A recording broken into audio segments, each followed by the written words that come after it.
Right. Good evening, everyone, and thank you for coming to our financial town hall of 2000, our second one of 2022. And we first wanted to start off by, do we have our slides up?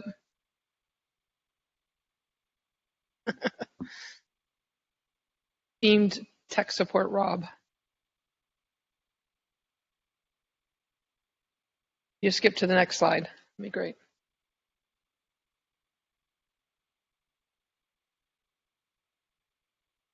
Right. Thank you. I wanted to start off with a really huge thank you to our community and for helping to pass the last levy, as operating levy. We are so blessed to have a supportive community, and so that we can try to be the best financial stewards of taxpayer dollars. So thank you for your support. We will do our very best to get the best student outcomes for that money. And with that, I'm going to turn it over to our esteemed guest over here, Dr. Moffitt. All right. Thank you so much, Jen. On behalf of the board, I don't often speak on behalf of the board, but I'm going to say thank you so much for passing our levy because we are really, really appreciative. Thanks, Jen, for bringing that up. So tonight, this is our number 2 financial town hall, Just Ask Jen. I'm so excited. And we've got Just Ask Jen and the team today. So we're going to introduce them, but we're going to talk about revenue. And I know you may be like me, what is revenue? So we're going to start introductions, and then I'm going to ask Jen and the team, after you've met them, to talk about what is revenue. So let's start off. We already know our treasurer, Jen Wagner, but to her right, I called her the wrong name earlier, but I completely know that this is Ms. Kimberly Hughes, who is the assistant treasurer. Would you like to say something? Okay. And then to my left, we have Kevin Ashley, who is the director of financial reporting and transparency. But Kevin, I do want you to kind of say something because I don't even know what that does. So tell me. Well, it's quite a few things. Actually, doing the 5-year forecast is one of the key things that I do. Working with tax budget, working with auditors, and the firm that helps us put our financial statements together, kind of coordinating all of those financial audit questions. We have a ton of other audits related to federal grants and such, but kind of those high-level ones, I take care of those. That's in a nutshell. So we are sitting on the stage with I'm sitting on the stage with 3 really big, intelligent people who are going to teach us today about revenues for the district. So can we start off by just, before we talk about what revenue is, let's talk about ways that you can get involved and join us. So we want to hear your questions. We want to hear your thoughts. You can join us through the Blue Jeans app. The link is on the district website. You can click the hand icon if you want to ask a question, and we've got team members here who can help with that. If you want to send a chat to the moderator, send your question via chat, and we've got some people who are going to tell us what that is. If you are one of the many people in the audience, then you can come down and ask us your question. Or if you're on Facebook and you're joining us, put your comment or your question in the Facebook chat space, and then we will get it there too. So let's go. Let's move. Jen, Kim, what is revenue? We're talking about revenue, but what does that mean? So that's a great question. I never thought to define it for everybody, but in general, it is the income that any organization earns by doing what they do. So for us, it's revenues that come in. It's our income, the money that we spend to provide education to our students. For a car dealership, it's the sales of cars. And then they offset that by the expenses that they have to do, just as we do. We have our expenses. We pay teachers. We pay utilities. We buy curriculum. And then the difference is between the revenue or the income and the expenses equals net income, which is what most private entities talk about with income. So revenue and income can be used interchangeably. One question for the district, for a school system, our revenue would be from the state and from the government. So another great question. So this pie chart that's behind me represents all the different sources of income or revenue that Cincinnati Public Schools receives. And so each slice represents a different source. The biggest blue slice is our general fund revenue, which is mostly our operating funds, and that comes from several different, I'm getting feedback, I'm getting from several different sources, and we'll go into the details of that in just a second. But we also have money that comes from the state in terms of state grants. We have money that comes from federal grants. We have local grants, people that donate money to the district, or we were just awarded a new safety grant to help us upgrade some of our safety equipment. And then we have money that comes into the district to help pay for our debt, the debt that we took on to build our beautiful buildings not too long ago. And so as you can see on this pie chart, the blue represents 63% of all of our revenues. So our general operating revenues that are based on state funding formula and property taxes represent 60%, over 60% of where all our money comes from. Now that 63% is a little bit deflated because of the very large ESSER grant that we have. And that's not a continuing grant, similar to Title I, which helps disadvantaged youth. That's something that we get every year as long as the federal government continues to support that. But ESSER is a temporary assistance grant to help us get through the pandemic, and that ends in 2024. But without that money, our general fund would represent more than 80% of our revenue. So you see how that kind of jades the pie chart. So if you go to the next slide, if you don't mind, we're actually digging into that big general fund slice here. And these are the sources of the general fund monies. So you can see that over 58% of it actually comes from property taxes. So those levies that we put on the ballot and we ask our voters to approve, it comes from property taxes. The state, on the other hand, represents a much smaller section of our revenue. And then the lighter green, excuse me, I have to put my glasses on so I can't read my own notes. The lighter green, so the state funding formula is separated into two. We have restricted funds and unrestricted funds. And examples of some of our restricted funds are gifted and monies that come from ELL or support students with disabilities, career tech, English language learners. The formula that generates that money has to be spent on those educational services for the students that qualify. So those are the restricted funds. Career tech, that I mentioned, that's another one. The unrestricted funds are just to use as general operations, say teachers and utilities and supplies and the treasurer's office and the payroll people and Ms. Hughes over here. Sorry, I didn't mean to smack you. And of course, Kevin, because he does such an awesome job with our forecasts and our audits. Now, the orange slice represents other revenues. Money that's in there are the TIF payments. Yes. So, and other reimbursements. Other sources would include money that we get from our E-rate. So the federal government charges everybody on their telephone bill this tiny little tax that goes to support technology or telecommunications for schools and public libraries. So we get about $3.5 million a year for that. But so that's just a big dive into the general fund operating budget. And so the very next thing we're going to do is we're unveiling our very first whiteboard animation. I'm so excited. This is such a new thing for us. And I really want to give a shout out to our communications team, particularly Parker back there, who took all my giant words, lots of charts and numbers, and put it into a script that we then, he contracted and built this whiteboard animation. So, Rob, if you could kick it out, please. Ever wonder why school districts never seem to have enough money?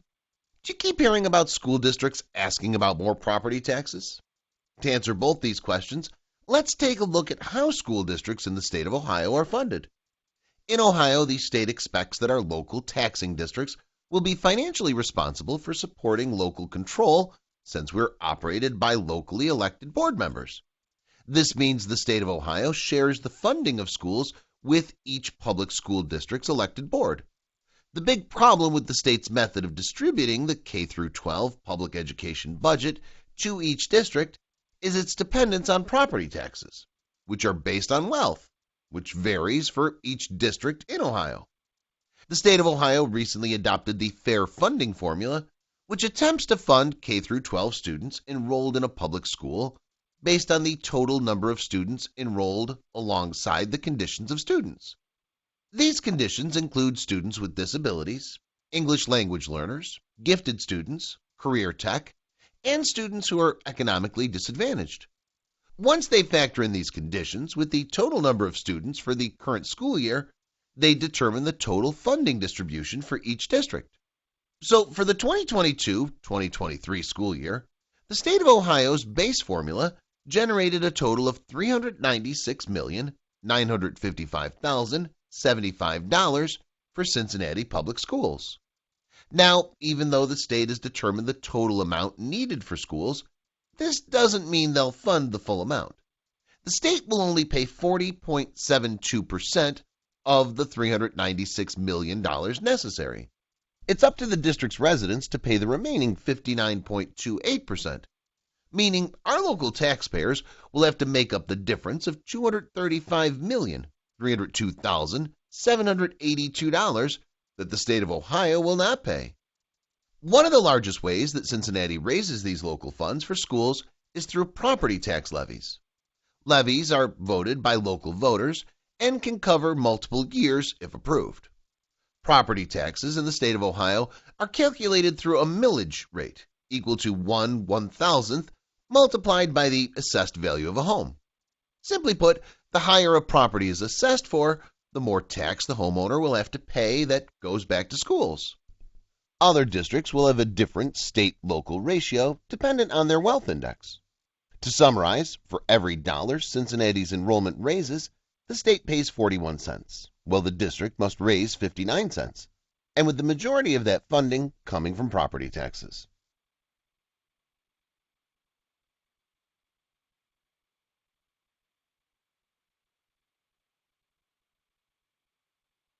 Shout out to Mark and Parker, our communications team. Yes. This is so awesome, and it takes a very complex topic and makes it very simple.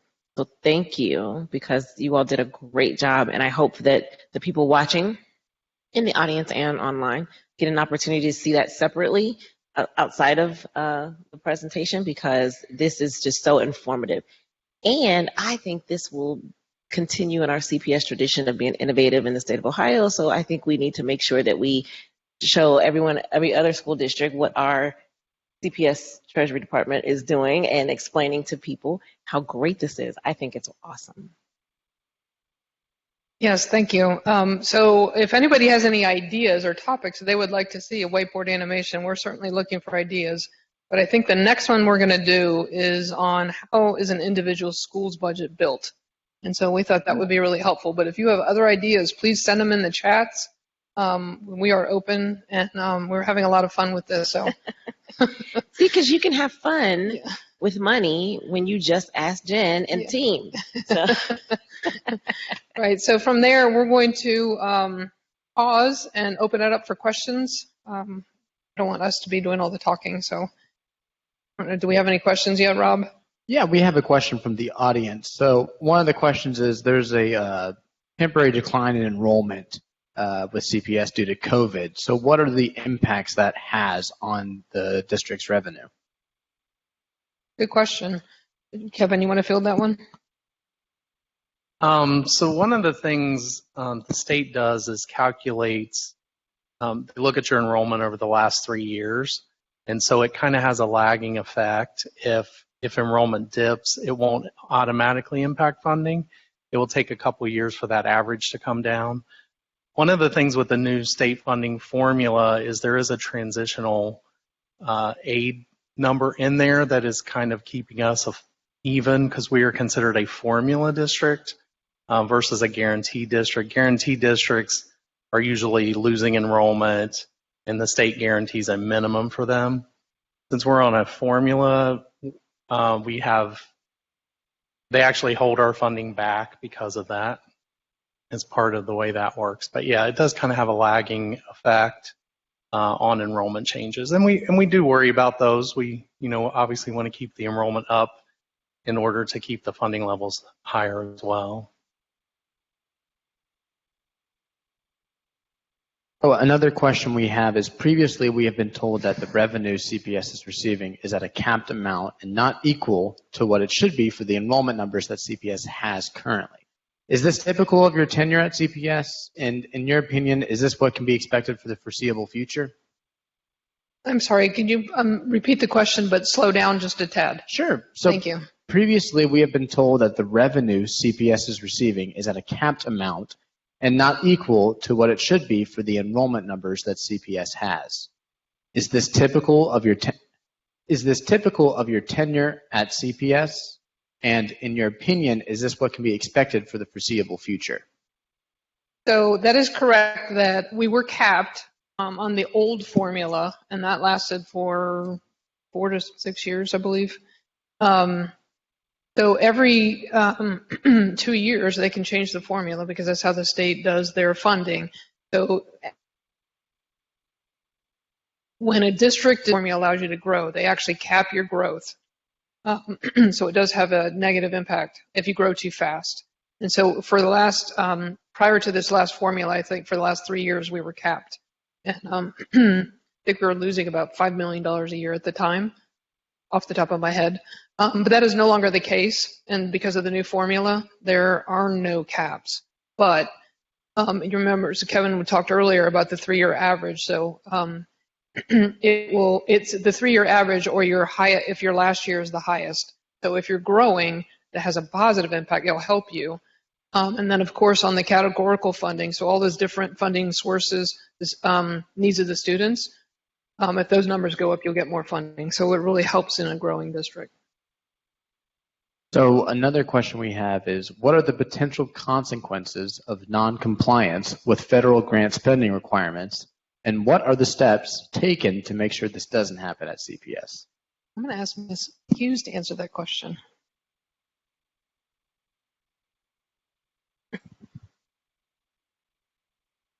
Parker, could you repeat that question? I'm sorry, could you repeat that question, please? So what are the potential consequences of non-compliance with federal grant spending requirements? And what are the steps taken to make sure this does not happen at CPS? So in our department, we have an awesome grants team. And what we have in place is what we call our compliance officer. And she does a really good job of making sure that our expenses are aligned to the actual grant requirements. And if they're not, we do get rejections. Also, if there are items that arise that we're not sure they could potentially be aligned to that particular grant, we will reach out to ODE first to get permissions to say, hey, is this something that would be an allowable expense within this grant? So it's something that we really do monitor daily with regards to our grants, because we want to make sure that we are aligned with what the requirements of the grants are.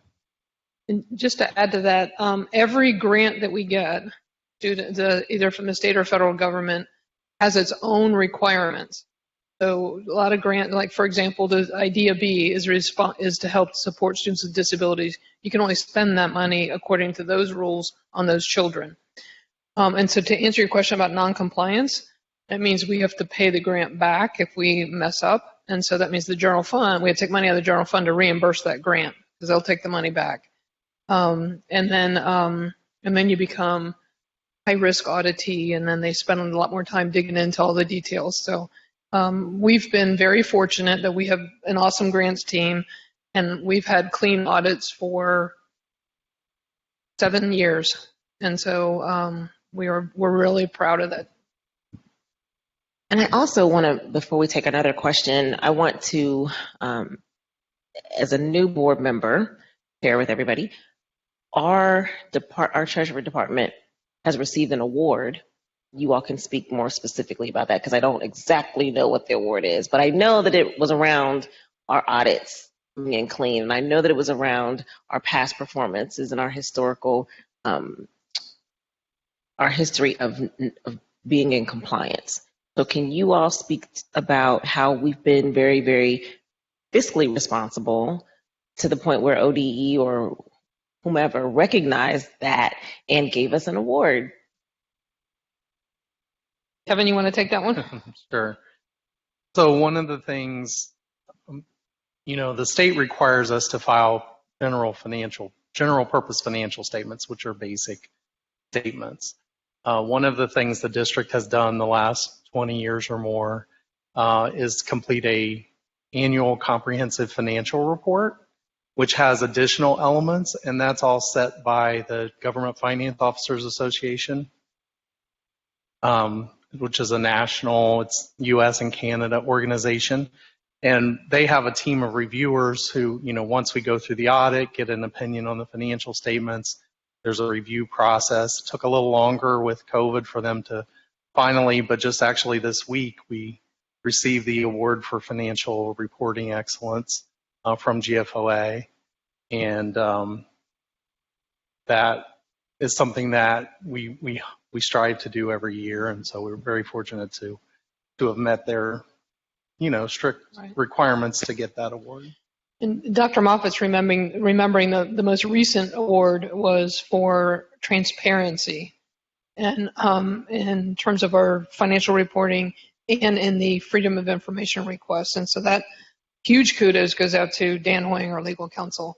He was a major part of that award.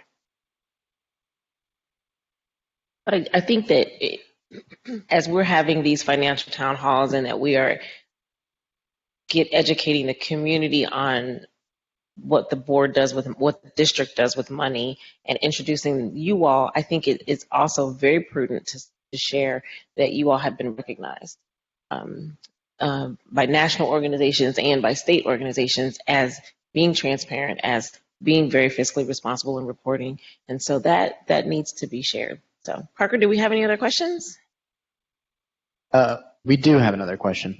I think this kind of goes back into the last topic, but I think it's still maybe a little relevant here. So how long will the district continue to receive federal ESSER dollars, and are those dollars used for general operations? So I can answer the first part. We will be expending those ESSER grants through September 2024. And I can say we received 3 grants, ESSER 1, ESSER 2, ESSER 3. We've already expended ESSER 1, and we're currently working on expending ESSERs 2 and 3. So the question is, can we use that money for general operations? And the answer is basically no. So each grant had kind of a different nuance to the purposes of the grant. The first one was just to kind of help us get through the initial closing, and to support people with making payments and keeping the operations going. The second grant was more about the continuity of the operation and preventing learning loss. The third grant is the same thing. It's how do you recover from learning loss, continuing face-to-face operations and physical distancing. We spend a lot of that money on preventing learning loss. We bought a new curriculum. We hosted summer scholars. We had, instead of just having 1 or 2 grades that come to summer school, summer scholars was open to all grades. I think we had close to 9,000 students last summer. And we're doing a lot of extra tutoring. We hired reading specialists for our early readers, our primary readers. We expanded our nursing contract so that every school could have nurse. We haven't been able to fill them all because, we still have just like everybody is having hiring challenges. And then we're using some of the money to create extra space in some of the schools that are suffering from overcrowding. So we do have another question. Does the state monitor the 5-year forecast submitted, and what action might they take if a district is projecting a cash deficit? I'll take that one too. So yes, the state does monitor the 5-year forecast. That is something that we have to submit twice a year. And what typically happens is the state will look at 3 years out, and if there is a deficit, then they will send a letter to the district and require that the treasurer and the superintendent devise a plan to fill the gap.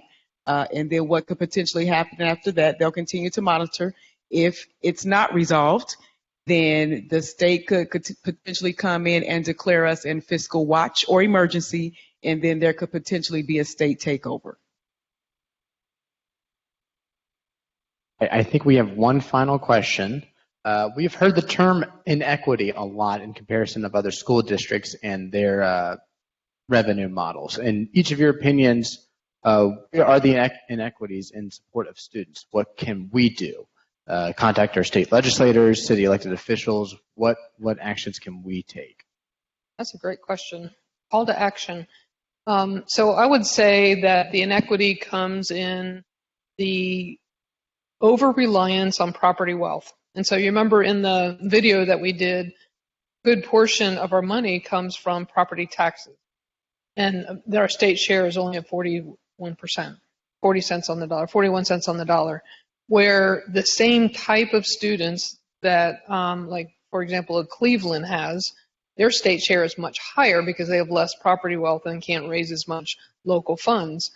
So it doesn't seem fair or equitable that the students of Cincinnati, the greater tax burden is on our residents versus other cities that have less property wealth. The funding formula is ruled unconstitutional 4 times in the DeRolf case, and they're still trying to figure out how to make it equitable. But even going forward, like Kevin mentioned, the transitional aid, with districts that are declining enrollment, they still get financial support to help them, because it's a lot harder to make large human reductions when enrollment is declining, and the students don't leave in pockets of 25, so you can just say lay off 1 teacher. They come and they leave in dribs and drabs all over across all 65 schools.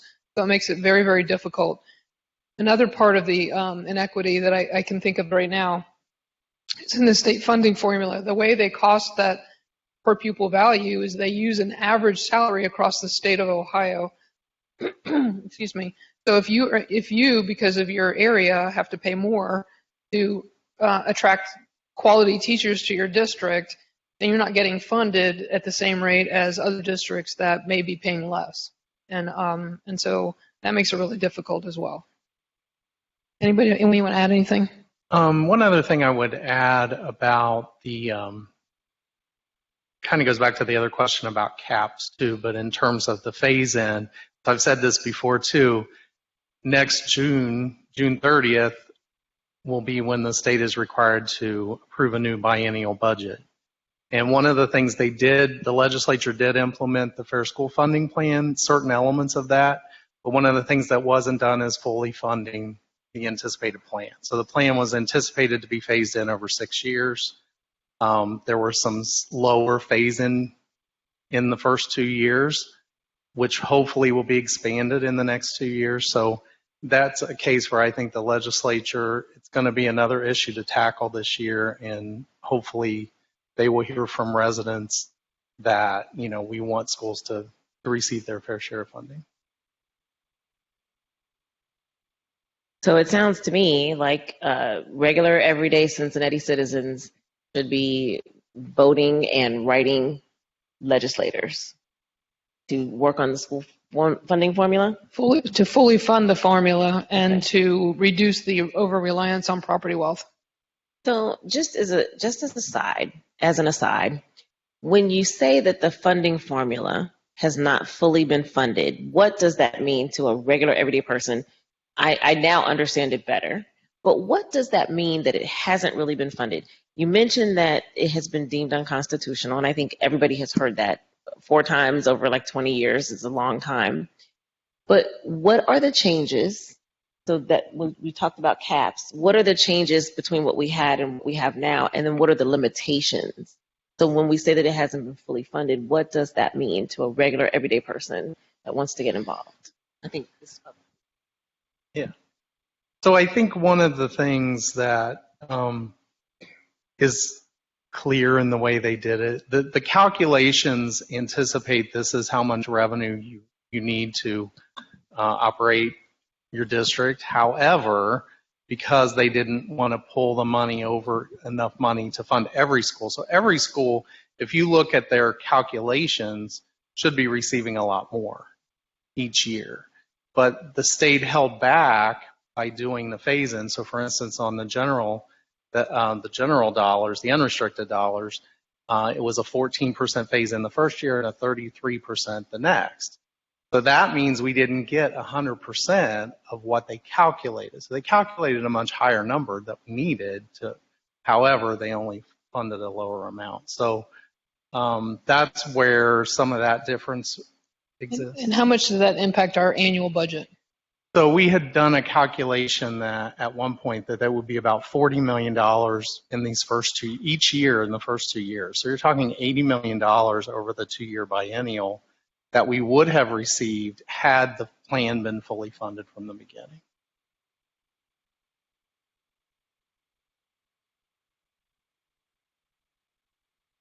I think they wanted to. I'm sorry, let me ask the question on the mic. What was the reason for the phase-in versus not fully funding it? So I think had they fully funded it, it would have been a much larger amount within the budget. And I remember some discussions about when they were approving the budget, that their appropriation level had been capped at a certain amount. So going into the next biennial budget, based on the revenues, they can revise that. But there were some things that maybe tied their hands in this 2-year budget that they used to then hold back. Obviously, there was a lot of discussion last year about the state rainy day fund and how much money was there, and I think it's continuing to grow. So that'll probably be another question when they review the budget. But, you know, it's a political process. It's a legislative process. And so, you know, there was a lot of lobbying by school administrators last time around, including our district. And I'm sure there will be again in the next 6 months or so. So we do have one more question. Are Title I funds part of your forecast? When administrators change in Washington, D.C., does the fundraising or funding model change? Can you repeat that? So I think your question was about Title I. Was it part of the forecast? So no, the forecast that we referred to earlier is a general fund operating forecast because not every district gets Title I funds. That's a federal grant. And so the forecast that we have to file twice a year, all 613 districts, twice a year, we use the same format so that they can compare and do some analysis. But that is strictly the general funds forecast. Now, of course, in our internal processes, we tend to forecast a year or two out in advance on all of our grants so that we can help determine the best way to build a budget to support those students. I'm going to touch back into that second part of the question. When administrators change in Washington, D.C., does the funding model change? No, the funding model is adopted by the legislature. There's certainly the administration and the Ohio Department of Education would have a strong influence in that.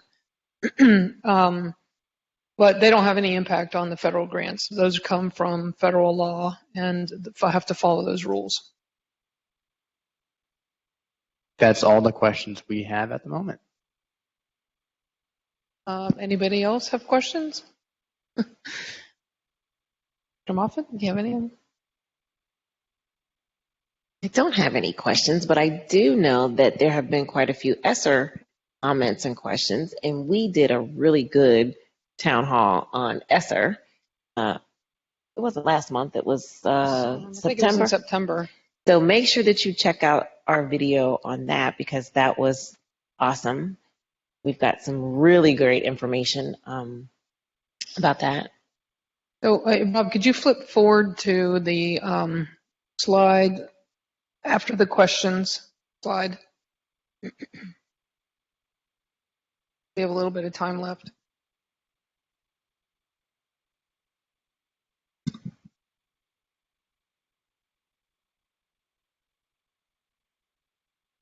There you go. Thank you. So this is a summary of the 5-year forecast that we were just talking about. It shows you the actual from last year, the current year, and then the projections moving forward. The very dark bar represents our revenues or our income in the general fund only. The little peachy color on top of those black bars represent the renewal levies that are coming up. So the first one you see in 2024 was a half-year levy, the one that we just passed. Because levies are on calendar years, we operate on a fiscal year, so we have to show that in the event that that levy didn't pass, how much revenue we would lose. So that's what that little peachy color represents. The next levy that's coming up comes in 2026, and that's the $48 million levy that we passed in 2016 for the first time. So this will be the second renewal, and that supports our preschool expansion. We have the $15 million set aside for the expanding preschool. And we have 2,000 students in preschool in the district, and another 600 or 900, I think, in the preschool promise. Don't quote me on that. Anyway, back to the chart. So the light gray bar represents our expenses. The yellow line represents our cash balance, general fund. And so you can see when expenses are higher than your revenues, you're dipping into that savings account. And eventually, if you continue that trend, you're going to run out of cash. And so that's what the state monitors, the Ohio Department of Education. And it is true, we've been criticized before in doing our forecast that we're very conservative, which you would want your financial team to be. But we typically, the projected expenses are built off of our budgets, and we never spend our complete budget because we always think we can accomplish more than we really accomplish. And so there's always budgetary money that's left on the table. So at the end of the year, our expenses end up being smaller than our revenues. That's why we've been able to preserve a cash balance for so long and not come back to the taxpayers for more money every 5 years. But so what this does is it helps us plan for our future spend so that we can see if we continue on this trend, we will have to go back to the public for new money, or we have to make different spending decisions. And most of it's in our control because it's all about our decision making on how we spend our money. But a lot of it is tied up in state and federal rules about, for example, you have to have a principal in every building. You have to have class size limitations, and you have to have transportation for our public, non-public, and charter school students. And so some of the spend is dictated to us, but there's discretionary funding on how we fund our strategic initiatives. And so we use this slide a lot and to help educate the board when they're making decisions on supporting our financial investments and in the public. So I don't know, you guys want to add anything to that? So I want to stay on this slide for a second because I'm going to just be non-board member, having heard this a million times and asked you all a million questions, but just regular everyday parent. I heard you say that we operate on a fiscal year, but the levies are on a calendar year. So explain about the 2024 projected and why there's that small peach there. Can you go back to that for me? Yes, so the levy that we just passed was a $52 million levy. And so when property taxes are on a calendar year basis, if it did not pass when it runs out, we would lose only a half a year in that fiscal year. So between January and June. Then the next year in 25, you can see that it's the full 52 million. Okay. In 26, it's the 52 million plus half of the next levy that's coming up. But we don't have to worry about that anymore because those first two ones are now not peach anymore because we passed it, and we passed it for a 10-year cycle. So we won't have to renew that for 10 more years. So when we look at this slide, I want the public to know all the peach is now non-existent. Well, oh, wait. Not all of it. The levy that's coming up in 2026, the $48 million levy, that is still going to be peach.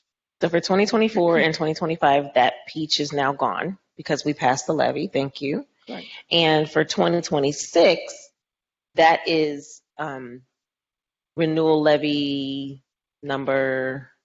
Like we've got a bunch of levies. We have three fixed sum levies that we have to go back to the taxpayers for. approval. Is this our last, is this going to be our last one that we're requesting 10 years for? Or is this, That's for a board to decide. Okay. So, I got you. yes. I got you. I didn't mean to ask her a trick question. No, So it wasn't a trick. That's a good question. This is the 2026 levy. I just want people to know. I had a person ask me a question. So when we pass this levy, you all are not going to ever come back to us for 10 years. And I said, no, that is not the case. We've got a number of levies that are staggered. I don't think people completely understand that. And only a few of them have been passed for 10 years. So you won't hear from us for 10 years on a few of them, but not all of them. Right, and it's important to note they're fixed sum levies, so no matter what happens with property values or growth, we pass a $52 million levy. We only get $52 million for that levy cycle. It doesn't, as property values go up, the millage rate goes down, so we only collect the same amount of money. And so that was House Bill 920, I think, was the reduction factor, if I remember correctly, a long time ago. So what's important to understand that is our revenues do not grow with inflation, right? And so because property taxes don't grow with enrollment, so for every new child we receive, that property tax dollar gets spread thinner because it doesn't grow with enrollment. It stays based on what the voters have approved. Now, the difference with these 10-year cycles is prior to that, when we were doing 5-year renewal cycles, we were on the ballot 3 out of every 4 years because these levies just kept coming up. And that was creating a lot of fatigue on the district and a lot of voter fatigue. And so we've tried to spread them out and so that we could be more consistent in planning our finances. Got it. So 2026, we're not going to bug you about a levy until 2026. And the Peach 2024 and 2025 is not there right now. Right. So just to reiterate, this graph shows you that if you continue on the trend that you're on, this is going to happen to your cash balance. We have complete control over that. We just have to make really good, smart decisions about how we spend our money. And how is ESSER shown or represented in this graph at all? It's not, right? It's not. Okay, because this is just general fund. But I will tell you that between 23 or 24 and 25, see the uptick in the light gray box? That represents monies that we're spending in ESSER right now that will end up coming back to the general fund. For example, our nursing contract. Right now it's being fully funded by ESSER because it's related to the health and safety of our students. But when ESSER money goes away and we continue to spend a nurse in every building, that's a $7 million ticket annually, we're going to have to make room in the general fund to make that happen. And so we're visually showing that on that slide. Gotcha. We call it the cliff. Any questions, Parker? No, I don't see any more questions at this time. Okay. So if you could flip to the next slide.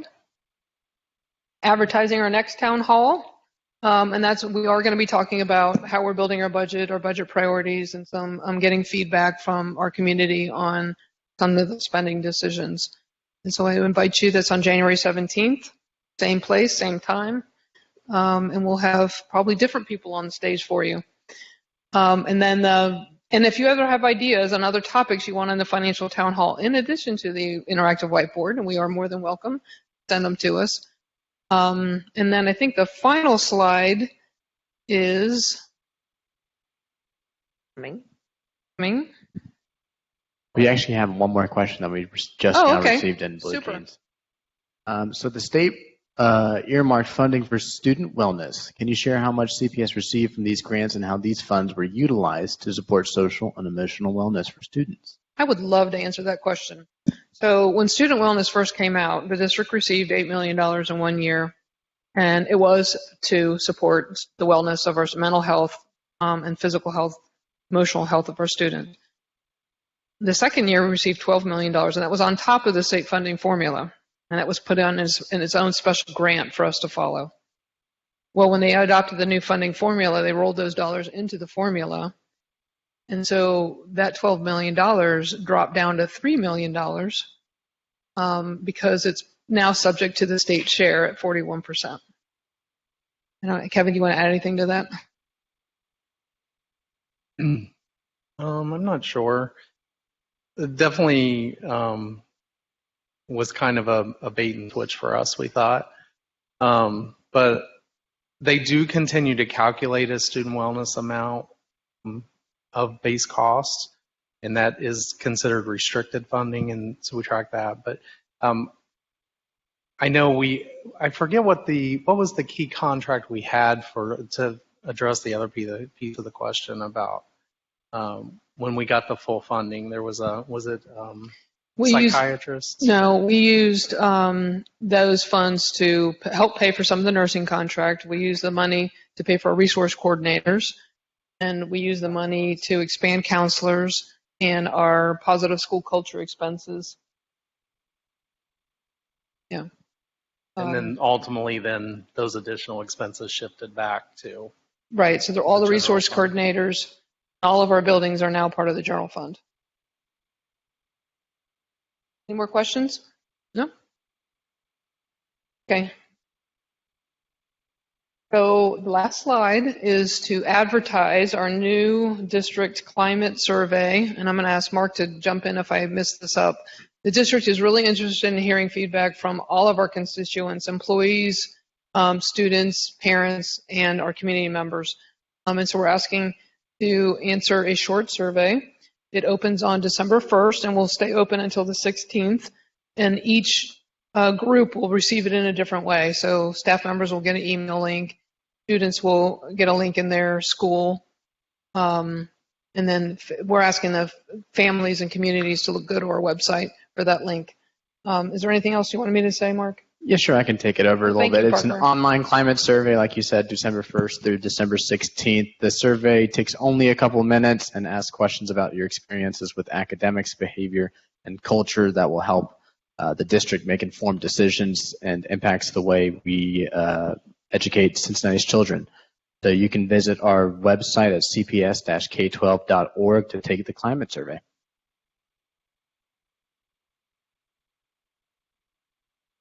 That was such a great radio voice. Thank you. It was a good one. I want to really encourage those people that are watching, those people that are in the audience, please take the climate survey and please share with someone else to take the survey as well. I have a very optimistic goal of getting 10,000 responses. I know that has not been our trend, but I do want to say that we can get there.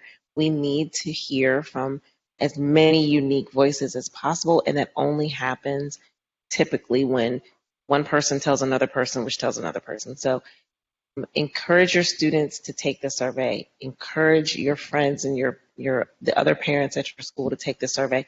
And if you could also encourage other parents at other schools to take it. We do not want to just hear from one whole school. We love the school, but we want to hear from as many unique voices as possible. And I cannot impress upon people enough how important that is. We as a board are listening. The district is listening. In order for us to do things differently, we have to do different things. And this is the ask is that you not only take the climate survey, not only watch our town halls, not only come and engage, but really, really, really tell us what you think, tell us how you feel, and then stay with us as we implement those changes. So please, please take this climate survey and share that. Go to cps-k12.org. I don't often beg, but I'm asking very humbly to please encourage someone else to do that as well. I want to say, again, I think that this team up here rocked it. You guys are just some of the smartest people that I know with regard to money and being fiscally responsible for this district. You have taught me so much. I always ask questions, and you all always probably answer the same question over and over again. Very nicely tell me, Board Member Moffitt, yes, I said the same thing. Let me say it a different way.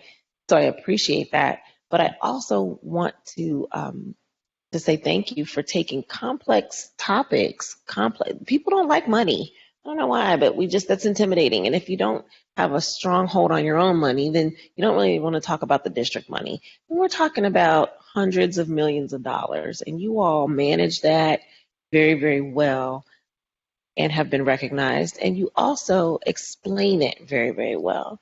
So thank you. And for the community, thank you for joining. Make sure that you like and share this with someone else. We're going to have the Facebook link. Is it going to be on YouTube too, Rob and Mark? Okay. So we're going to put it out there, but I need for someone to share it. We need as many views as possible. And not just because we need the views, that's always a good thing, but because the more people that understand school funding, the more people that understand how we are actually managing the money, it makes it easier for them to be able to talk about equity in schools and the school buildings, because that's coming, but it also makes it easy for parents to vote for our levies and to support us, and then also support elected officials that are going to help us be more responsible as well. So thank you. Kim, do you want to say anything? Yes, I would. I would like to say thank you to you for giving us this platform to even speak our love language, because when you talk money and funding and budgets and compliance, that's the love language that we speak every day. And we know that it's hard for other people to understand the language. So just giving us the platform to even be able to explain what our love language is, I just want to say thank you for doing that. And then for just elevating the Treasurer's Department, because I think we work hard every day. So I appreciate you just giving us this platform and just raising the flag to say, hey, we are doing some good work in the Treasurer's office. I'm going to put that out there. We are really doing good work in the Treasurer's office. Thank you very much.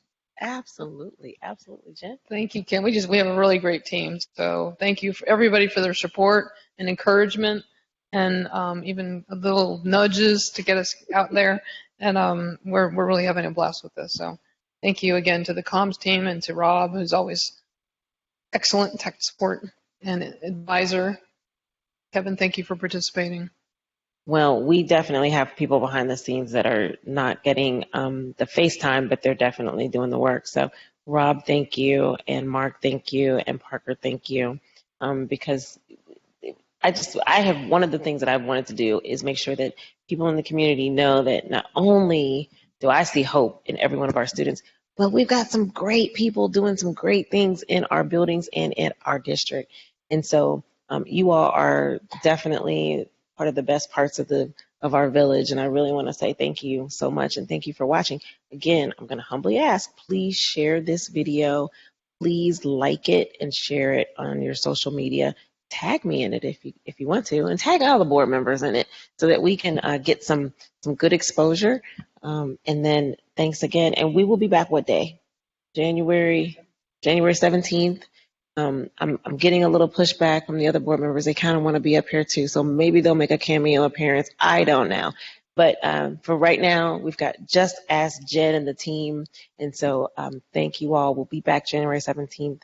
If you do have any topics, make sure that you send them in and they are listening, and we'll get those worked on. You even talked about budgets at the building level as a potential topic.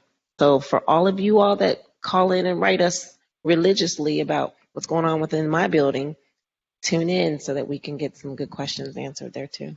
Thanks again. Have a good night.